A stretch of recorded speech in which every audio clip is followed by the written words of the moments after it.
The instructors always claimed the survival course was designed to simulate the chaos of a real crash, but the cadets had never expected the staff to take that statement so literally. When the morning horn echoed across the barren plain, every cadet stepped out of the perimeter fence expecting a lecture, a checklist, or at least an overview of the day's assignment. Instead, dozens of instructors formed a long line around the training ground, each holding a compact ignition torch. Before the alien cadets understood what was happening, the torches flared to life, and a silent wave of disbelief spread across the group as bright jets of flame touched the fabric of every tent. Flames rushed upward with startling speed, consuming the shelters as the dry synthetic panels curled into smoking ribbons. Panic rose instantly. Shouts, protests, and angry questions filled the air, but the instructors kept their expressions unreadable. The entire camp turned into a circle of collapsing, burning shapes within seconds.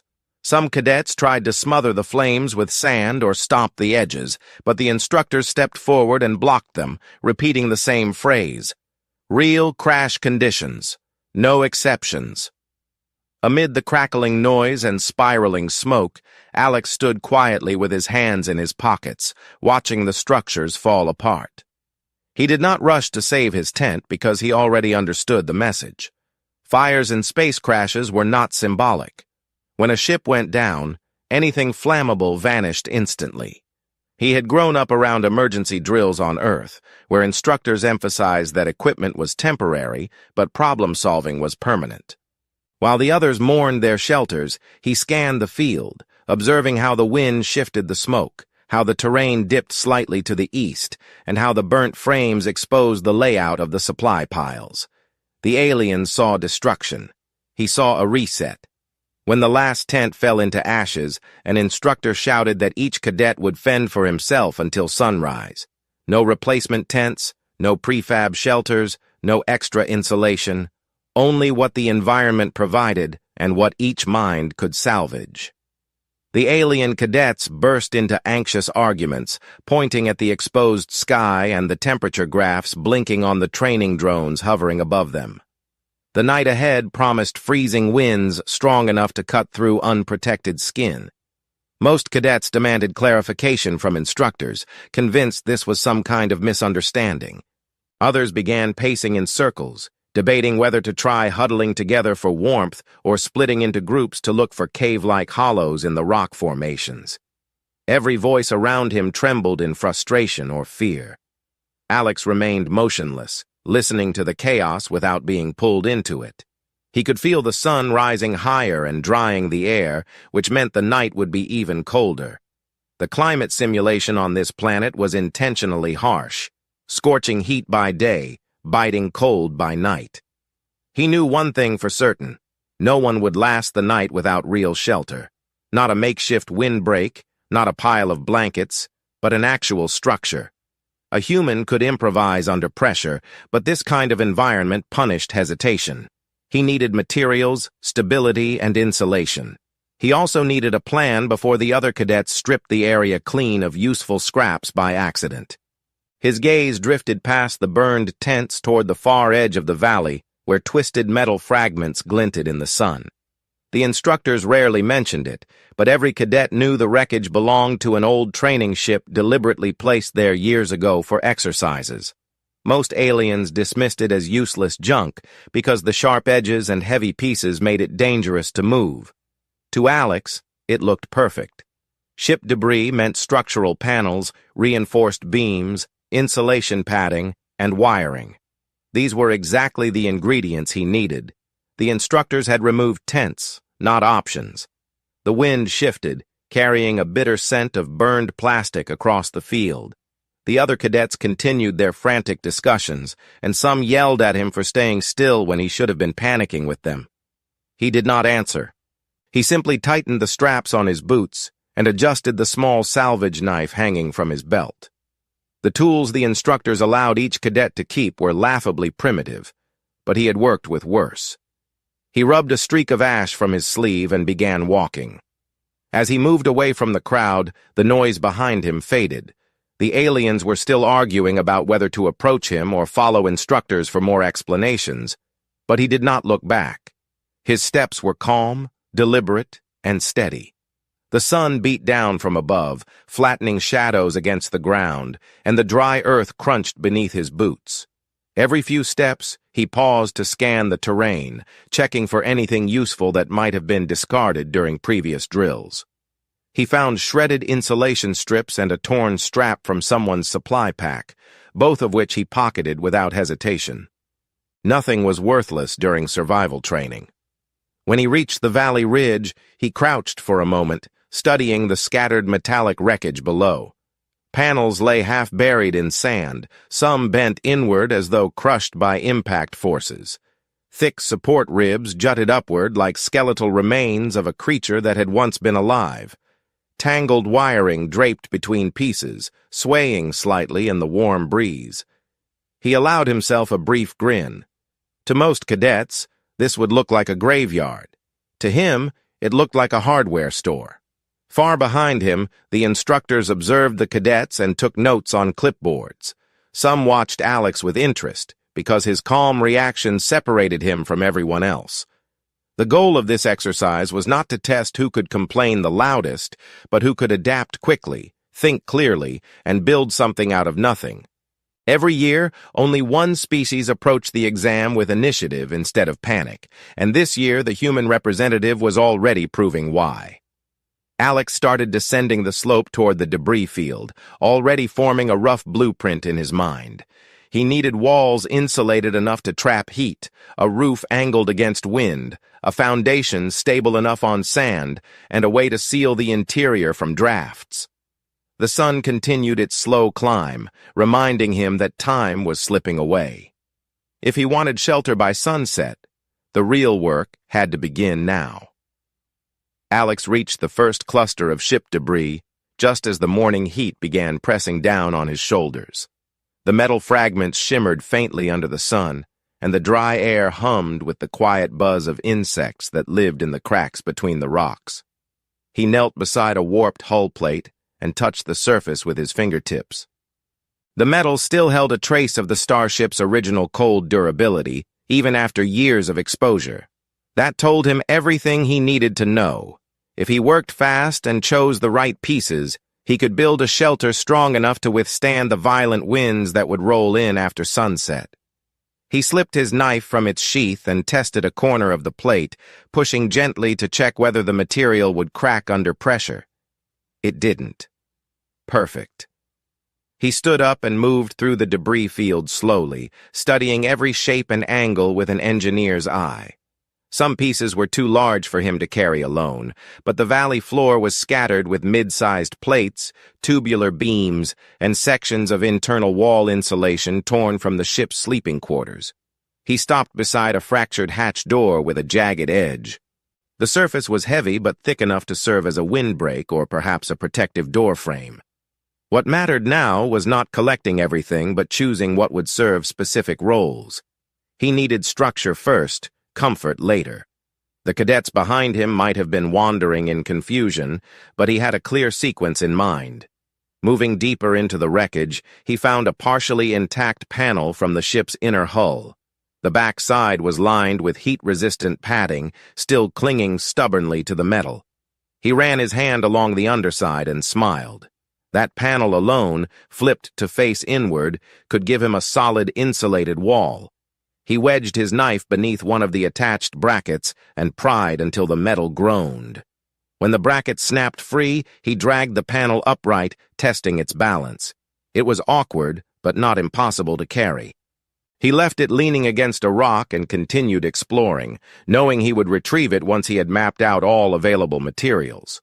A glint of something cylindrical caught his eye. He walked toward it and found a section of the ship's support tubing, bent at one end, but mostly intact. The tube was hollow, made of a lightweight alloy that had once supported an oxygen line. He checked the interior by tapping the bottom with the butt of his knife. The sound told him it was strong enough to use as a structural beam. He lifted it, resting it on his shoulder, and looked around for more pieces with similar dimensions. 3 more tubes lay half-buried nearby, tangled together by a knot of torn wire. He pulled the wires apart carefully, coiling the longest strands around his wrist. Wire was gold in survival situations. Wire meant fastenings, hinges, reinforcement, and even makeshift tools if handled correctly. He continued moving between the scattered remains, organizing the debris not by size, but by purpose. He created invisible categories in his mind: beams for the frame, plates for walls, insulation for heat retention, wiring for support, and scrap fabric from old parachutes for ceiling gaps. Each time he discovered a piece that fit one of these roles, he set it upright or placed it in a clear spot in the sand to mark his salvage claim. He didn't rush. His pace was steady, methodical, and quiet.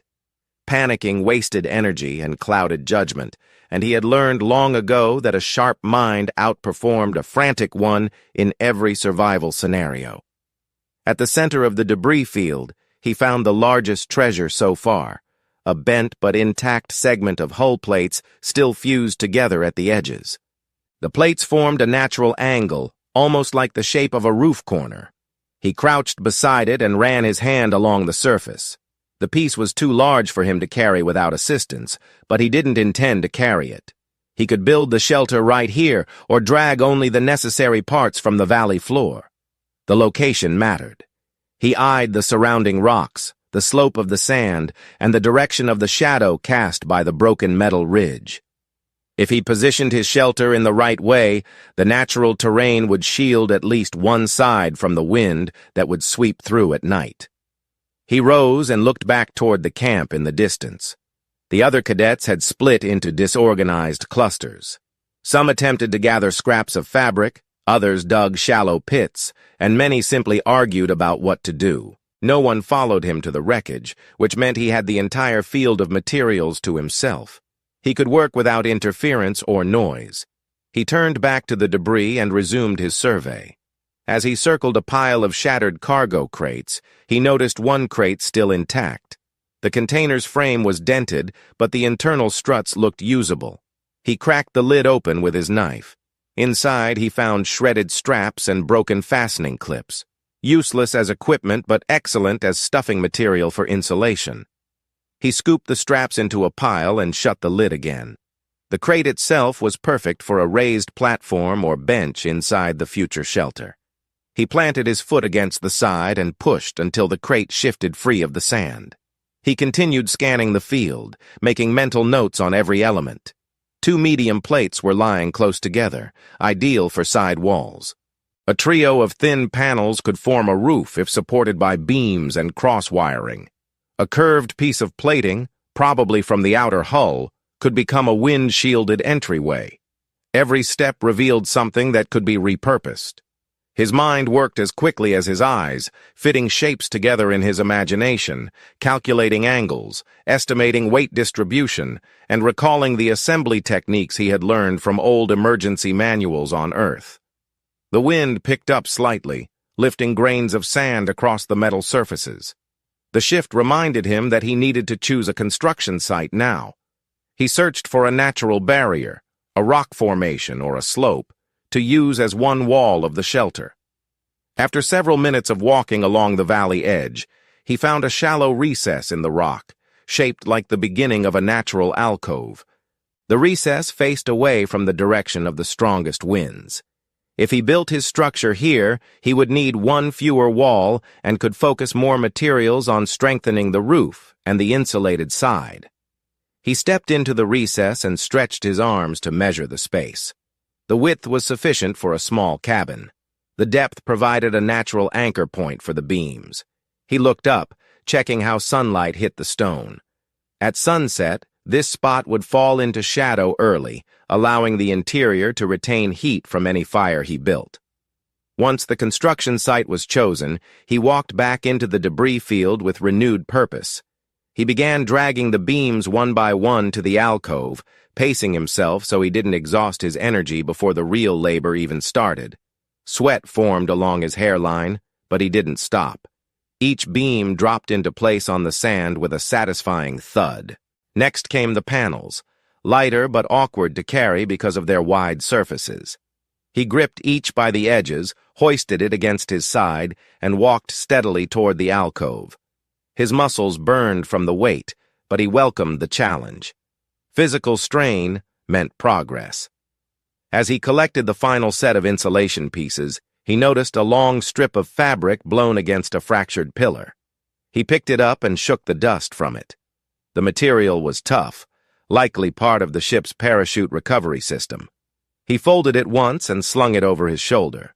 The fabric would be perfect for sealing the gaps around the door frame or lining the floor to retain heat. When all the key materials were gathered and arranged near the alcove, he stepped back and surveyed the array of metal and fabric at his feet. This wasn't chaos anymore. It was a plan, organized and ready for execution. Now he had everything he needed for a functional shelter: strong walls, sturdy beams, insulation, wiring, and fabric. The sun had passed its highest point, reminding him that the window for construction was closing. Soon, the real work would begin. Alex stood before the alcove and the orderly piles of metal, insulation, and fabric, letting his breathing steady after the long process of hauling everything from the wreckage. The sun hung lower now, sliding into the slow descent that would eventually bring the brutal night cold. He wiped the sweat from his forehead with the back of his hand and stepped closer to the rock recess, gently brushing sand aside with his boot to reveal firmer ground beneath. A stable foundation mattered more than anything. If the shelter shifted even slightly during the night winds, the entire structure could collapse. He crouched and pressed his palm against the ground, testing its solidity. Satisfied, he rose and moved toward the first of the beams. He lifted one beam, set its bottom end into a shallow groove he carved into the sand, and leaned it against the stone wall at an angle. He repeated the motion with the second beam, positioning it parallel to the first with a small gap between them. Those two beams would form the backbone of the front frame.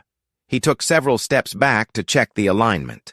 The left beam leaned a bit more than he liked, so he returned to it, pressing it firmly into the sand until it stood straighter. Once the angles matched, he nodded with approval. This was the beginning.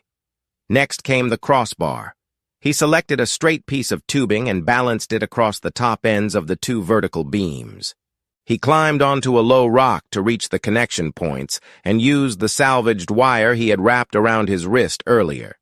He wound the wire tightly around the joint once, twice, 3 times, pulling until the metal groaned. His fingers moved quickly, twisting the ends together and pressing them flat so they wouldn't catch on anything. He repeated the process for the other side. When he stepped down and tugged the frame gently, it held firm. He pushed harder, still firm. The structure had accepted its purpose. The next step was to assemble the side supports. He lifted another beam, positioned it diagonally from the base of the front frame to the corner of the rock alcove, and secured it with a second loop of wire. This beam would keep the shelter from leaning forward during the night wind. He mirrored the setup on the opposite side, testing each connection with the weight of his full body. The frame creaked slightly under the pressure but did not shift. This told him the metal still had integrity despite years of exposure. With the skeleton rising into shape, he turned to the panels he had collected. He selected the large, slightly curved piece from the ship's hull and lifted it until its top edge rested against the crossbar. He pressed the bottom against the ground and adjusted the angle until the panel formed a natural wall. He used more wire to fasten the top and sides, threading the strands through pre-existing bolt holes in the metal. He let the panel settle into place and moved on to the next one. The second panel fit beside the first, overlapping slightly to prevent gaps. He secured the edges with wire, tugging each knot until the metal panels pressed tightly together. He repeated the process with 2 more panels, building the shelter's front wall. As the walls rose, he adjusted their angles repeatedly to ensure stability. The structure reminded him vaguely of the emergency bunkers he had built during survival drills as a teenager. This one, however, had to withstand far harsher conditions. He reinforced the inner frame by weaving wire between the beams and the panels, tightening each strand like a bowstring. The resulting tension made the entire wall feel almost rigid. He turned his focus to the roof. The 3 thin panels he had set aside earlier were perfect for this part. He lifted the first one and balanced it across the crossbar and the top edge of the alcove's stone recess. Then he secured it with several loops of wire. He moved the second panel beside it, creating a continuous line. The third panel overlapped both, creating a layered effect that would help redirect wind and prevent sand from slipping between the cracks. He stepped back and shielded his eyes from the sun, examining how the panels caught the light. The roof's angle looked promising. The slope was steep enough to divert wind upward while still distributing weight evenly. Inside the shelter-to-be, shadows began forming, creating a cool pocket of shade. Alex stepped inside for a moment, just to feel the atmosphere. The structure had already begun to trap air, creating a noticeable temperature difference. He took a deep breath, letting the coolness settle into his lungs. The faint smell of metal mixed with desert dust reminded him that homes didn't need to be perfect. They just needed to work. Satisfied, he stepped out again and grabbed the most intact segment of insulation. He held the soft, padded material in both hands, feeling its thickness. This insulation would be essential once the temperature plummeted after sunset. He pressed the padding against the inside of the front wall and secured it using smaller strips of wiring. The padding sagged slightly in the middle, so he pulled it upward and tied it higher. Once it held, he added a second layer beside it, then a third. The insulation transformed the interior into something almost comfortable. Heat would remain trapped inside, giving him a chance to endure the night instead of freezing. Next, he lined the floor. He unfolded the parachute fabric he had found earlier and spread it across the ground, tucking the edges beneath the beams to keep it from shifting. He dug a shallow trench around the edges of the floor fabric and pushed sand over the sides, anchoring the material in place. This would prevent heat loss from the ground and keep sand from blowing into his sleeping area during the night. He moved on to the most delicate task, creating an entryway. He retrieved the curved plate from the debris field and dragged it toward the shelter. It was heavier than he expected, and he grunted as he shifted its weight onto one end. He propped it against the left side of the front wall and used the wire to create a hinge-like fastening to the frame. The curved plate swung slightly when he pushed it, just enough to serve as a functional door. He repeated the process at the top, securing it with another loop of wire, careful to leave enough slack for movement. When he pulled the plate again, it swung open smoothly. He closed it, and it fit surprisingly well against the structure's edge. A few gaps remained, but he planned to seal those later with fabric strips. He stepped inside again, this time imagining how the shelter would feel when the sun finally dipped below the valley's edge. He envisioned himself sitting on the crate he had salvaged, with a small fire pit at the center and the warm glow reflecting off the metal panels. For the first time since the instructors announced their extreme twist to the exam, he allowed himself a small breath of pride. Not because the shelter was finished, it wasn't, but because it had taken shape exactly as he had imagined. He exited once more to continue reinforcing the roof and walls, adding diagonal wiring and tightening loose joints. The sun slipped lower, casting long shadows across the sand. He worked with increasing urgency, knowing he didn't have much daylight left. Still, he kept his movements precise. Rushing led to mistakes, and mistakes in survival situations often meant disaster. He wrapped the final wire strand around the last joint and secured it with a twist that bit into the metal. The structure now stood as a solid, angled cabin pressed against the stone recess. It wasn't pretty, but it was strong. Most importantly, it was his. As he lifted the crate inside and placed it in the corner where he would sleep, he paused. A quiet satisfaction washed through him. With the walls standing, the roof secured, and the insulation taking hold, the shelter had crossed the boundary between idea and reality. Now he only needed to make it livable.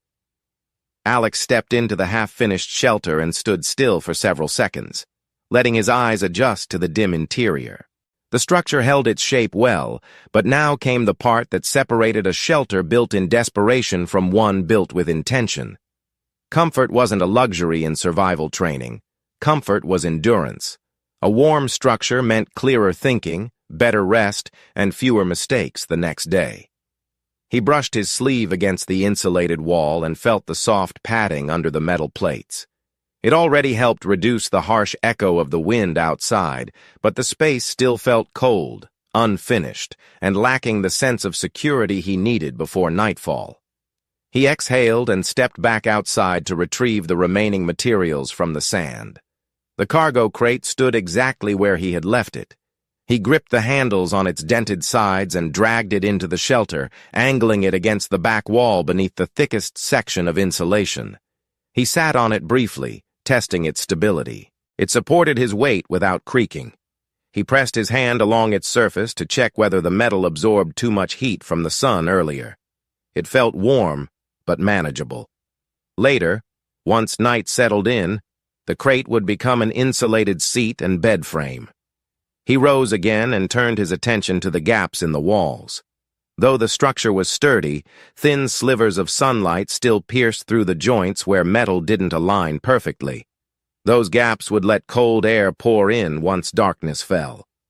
He retrieved the fabric strips he had salvaged and stretched one between his hands. The material was tight, tough, and slightly elastic, perfect for pressing into seams. He began in the corner nearest the door, pushing the edge of the fabric into the gap with the blunt side of his knife. Once inside, the fabric expanded, sealing the opening. He repeated the process with strip after strip, working patiently along each seam until the walls darkened into a uniform shade. He paused halfway and stepped outside to gather smaller scraps of wire. He could reinforce the sealing fabric by threading wire through the edges to keep the material from loosening during the windstorm. The task required precision, and his fingers moved with focused determination as he looped wire through the fabric and tightened it against the metal. When he finished, he ran his hand along the wall. No cold drafts escaped. He nodded in satisfaction. The next priority was the interior temperature. Insulation alone wouldn't hold heat unless he built a safe way to trap warmth inside. He retrieved the short bent exhaust tube he had noticed earlier in the debris field and carried it into the shelter. The tube was imperfect, dented in the middle, with a jagged lip on one end, but it was exactly what he needed, a chimney that would allow smoke to escape without letting cold air flood inside.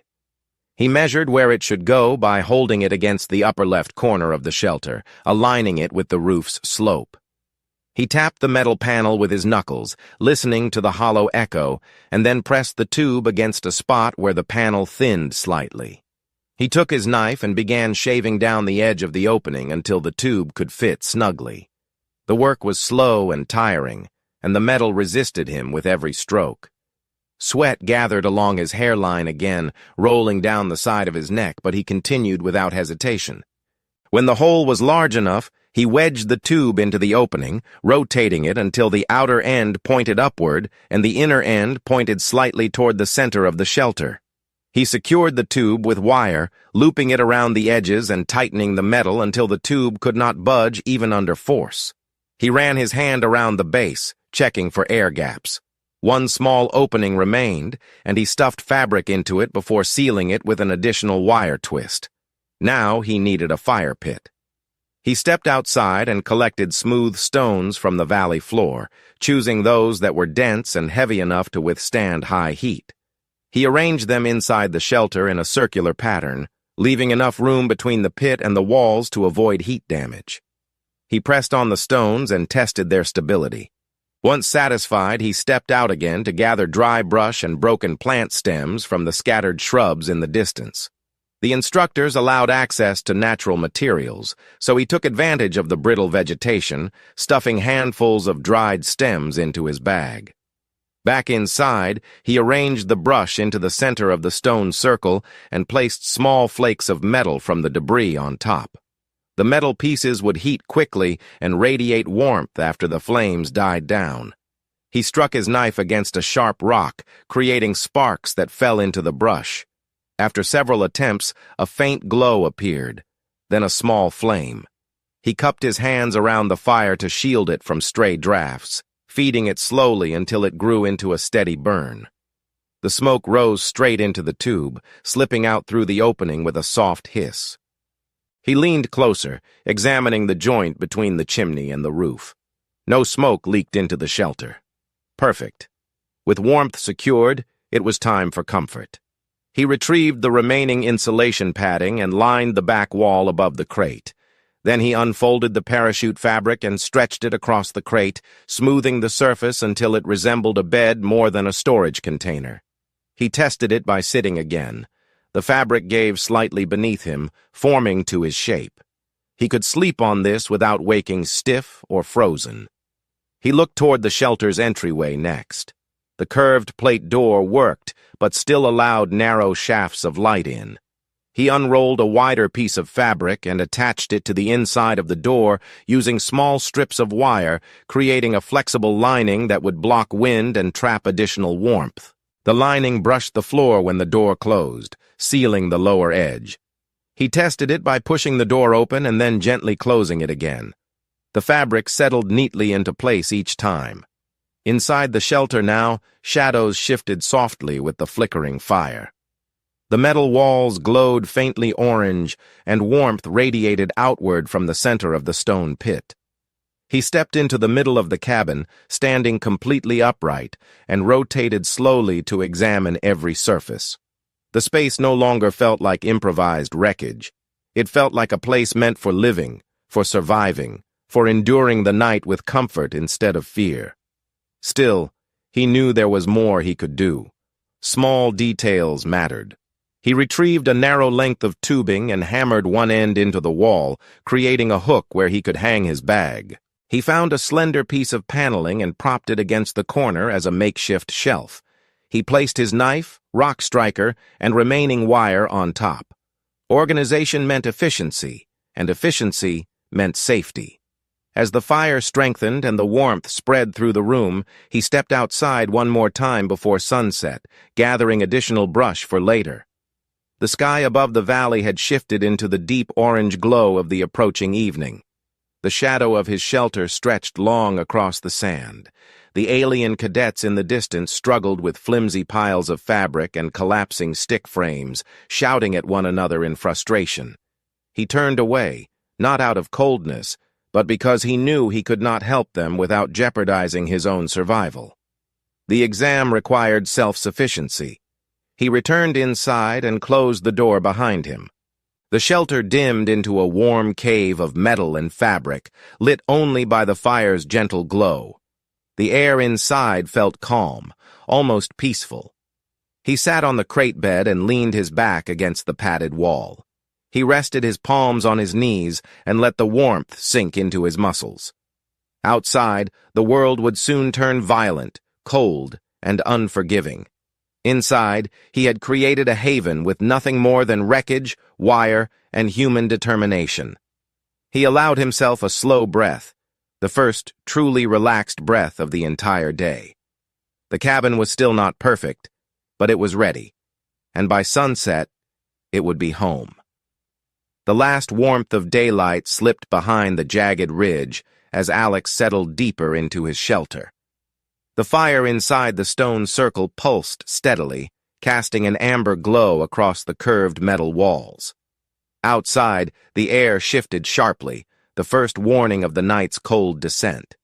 A faint whistle threaded through the valley as the wind changed direction, brushing along the sand with a promise of what the next hours would bring.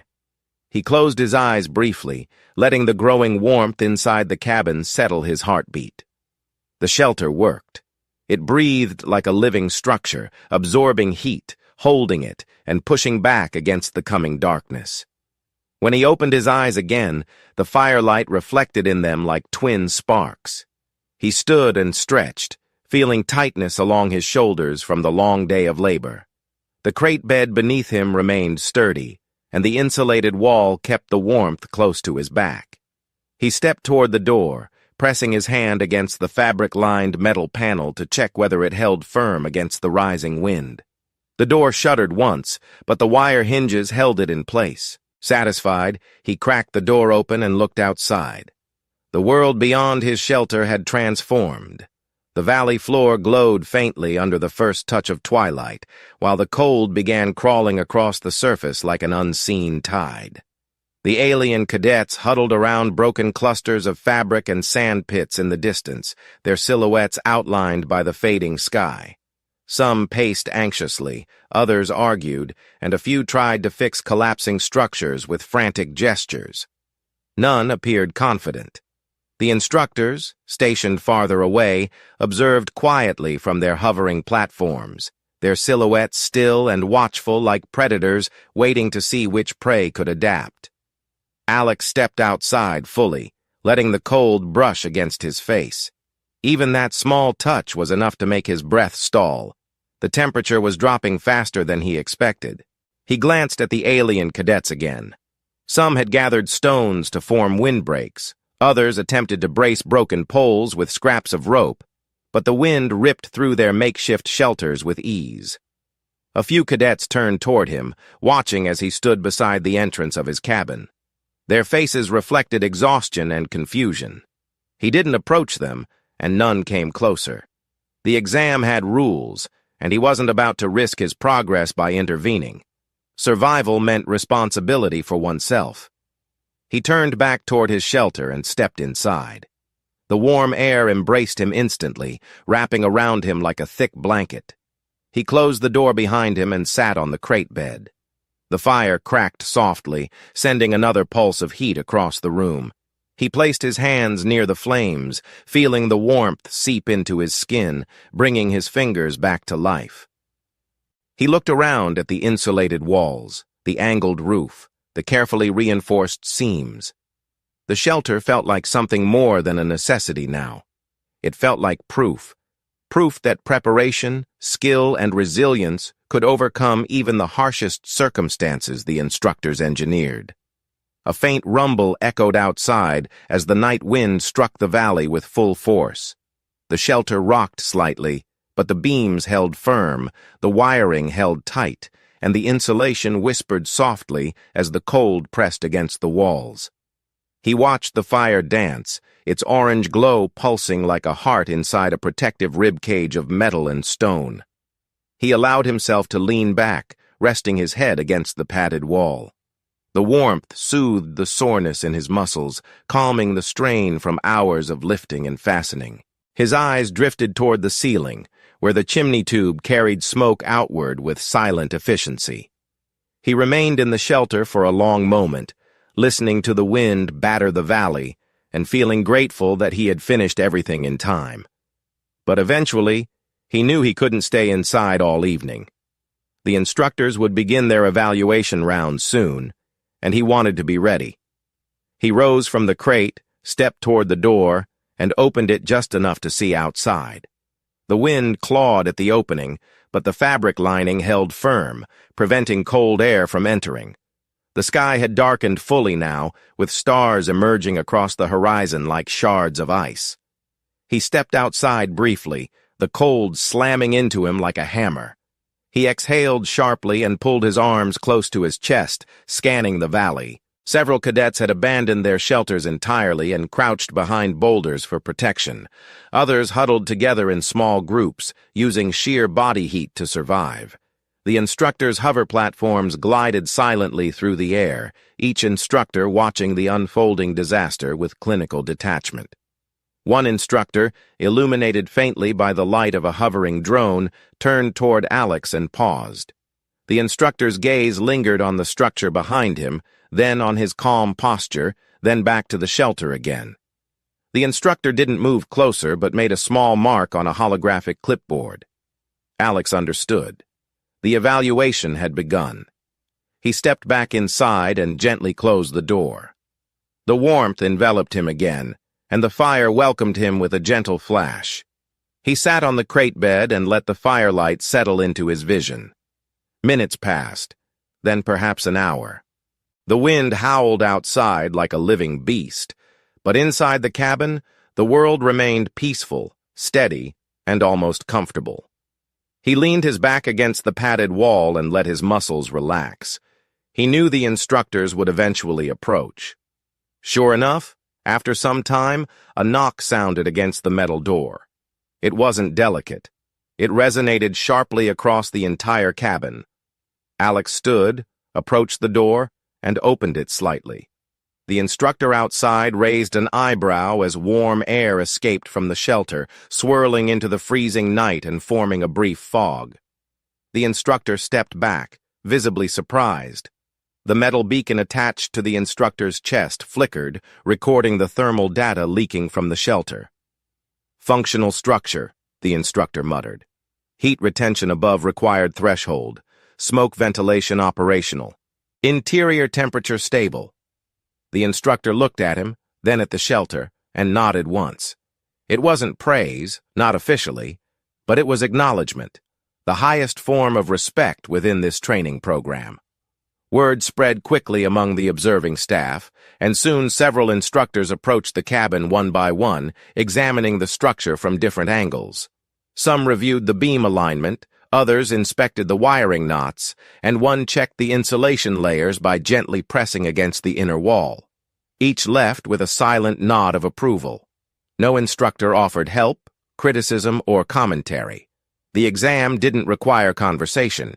It required results, and Alex had provided those results with precision. When the final instructor left and the valley quieted again, Alex returned inside and closed the door fully. He sat once more on the crate, stretching his legs out toward the fire. The flames flickered gently, keeping a steady rhythm as the night deepened. He allowed himself to breathe out slowly, the tension releasing from his shoulders. His cabin wasn't just a shelter now, it was a testament to the human capability the aliens never understood. Remove tools, remove comfort, remove safety, humans adapted. Take away everything, and a human built something new. Break the plan, and a human formed another.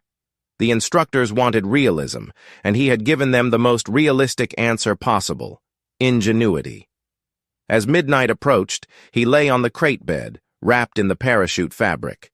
The fire dimmed into glowing embers, and the warmth held steady.